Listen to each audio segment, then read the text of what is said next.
तो जैसा कि एक वीडियो पिछले कई दिनों से सोशल मीडिया पे बहुत ज़्यादा गर्दिश कर रही है, जिसमें देखा जा सकता है कि एक मैच के दौरान एक लड़की एक डॉल के ऊपर कोई ब्लैक मैजिक जैसी कोई एक्टिविटी परफॉर्म कर रही है और साथ ही साथ वो एक सुई को बार बार उस डॉल के ऊपर पिंच करती है।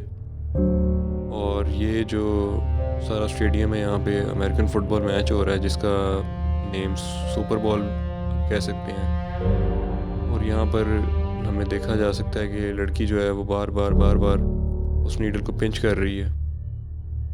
यहाँ पर लोगों का ये क्लेम है कि ऑन कैम बैठ के वो लड़की ब्लैक मैजिक परफॉर्म कर रही है और सिर्फ इसलिए कर रही है कि वो अपनी जो ओपोनेंट टीम है कैंसस सिटी चीफ्स उनको हरा सके, और जो अपनी टीम है जैसा कि वीडियो में देखा जा सकता है उसने उस टीम की शर्ट भी पहनी हुई है जिसका नाम फिडेल्फिया ईगल्स है, वो उसे जिता सके।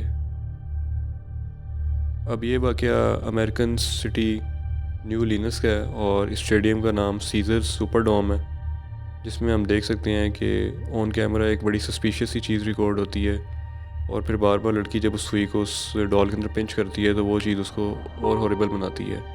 अब क्या क्वेश्चन ये है कि ऐसा कोई जादू एग्जिस्ट करता है या रियल लाइफ में अगर हम देखें तो ऐसी कोई एग्जांपल मिलती है? तो ये तो सबको पता है कि ब्लैक मैजिक पॉसिबल है और हर रिलीजन में एग्जिस्ट करता है, लेकिन उसको करना मना है हर रिलीजन में। जिसके बाद हम देख सकते हैं कि ग्राउंड के अंदर जो टीम ओपोनेंट थी जिसके एक प्लेयर के नेम के ऊपर वो मैजिक हो रहा होता है, वो एक बहुत बुरी डिफीट से आते हैं। 22 आउट ऑफ 40 के मार्जिन से वो लॉस्ट करते हैं अपने मैच को, और प्लेयर जिसका नाम पैट्रिक महमोज होता है वो इंजर्ड हो जाता है और उससे प्रॉपर तरीके से चला भी नहीं जा रहा होता। अब यहाँ पर इंटरनेट सार्फिन दो हिस्सों में बट गए हैं। कोई क्लेम कर रहा है कि ये ब्लैक मैजिक था और कुछ लोग क्लेम कर रहे हैं कि ये टीम की पुअर परफॉर्मेंस थी, और टीम ने ख़ुद भी इस चीज़ का क्लेम किया कि ये हमारे कोच और हमारे जो कैप्टन हैं उनकी नाअहली की वजह से ऐसा हुआ है जो हमें डिफीट देखनी पड़ी है। लेकिन रियलिटी ये है कि मैजिक हर रिलीजन में एग्जिस्ट करता है लेकिन प्रोहिबिटेड होता है, और इस पर्टिकुलर मैजिक का नाम वुडू डॉल मैजिक है जो कि मगरबी अफ्रीका में शुरू हुआ। उसके बाद पहले इस मैजिक का नाम पोपी डॉल रखा गया, लेकिन फिर अफ्रीका के कुछ स्लेव्स ने इसको चेंज किया और इसको चेंज करके वुडू डॉल रखा, क्योंकि ये मैजिक अफ्रीका से हैटी और हैटी से अमेरिका और यूरोप में भी फैल गया, जिसकी वजह से इसको क्रिश्चियनिटी से भी लिंक किया गया और फिर इसका नेम रीनेम करके वुडू डॉल मैजिक रख दिया गया। अब यहाँ पे सवाल ये है कि क्या मैजिक वाकई इंसान को जिस्मानी या रूहानी तौर पे अफेक्ट कर सकता है?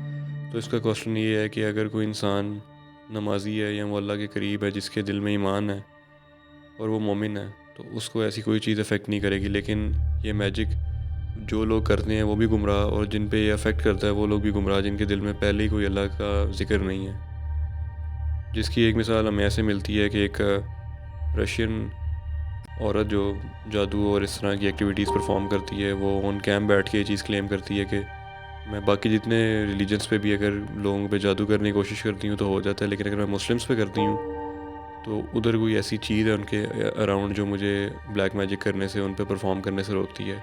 जिस चीज़ को परफेक्टली एक्सप्लेन करता है कि चीज़ किन लोगों पे इफेक्ट करती है और किन लोगों पे नहीं। That it's more difficult to influence a person if he keeps his thoughts in purity. Yes, absolutely. When faced with various religions, it is very difficult to influence Muslims. They are in a constant connection with the egregore. They do namaz every day and read prayers on a daily basis. They are Music constantly licensing under some kind of a reimagined. dome, so it is very difficult to influence them. When you start impacting a person, he begins to address in a prayer. Indeed, many of them are very different from those who come to church only when everything is bad in their life. They come to pray and then for 5 years they forget about God, some canons, and so on. Muslims, as a rule, passionately believe and passionately give energy to their egregore, and this egregore protects them very well. Artlist.io. That's why it is very difficult to work to make any kind of influence on a true Muslim believer.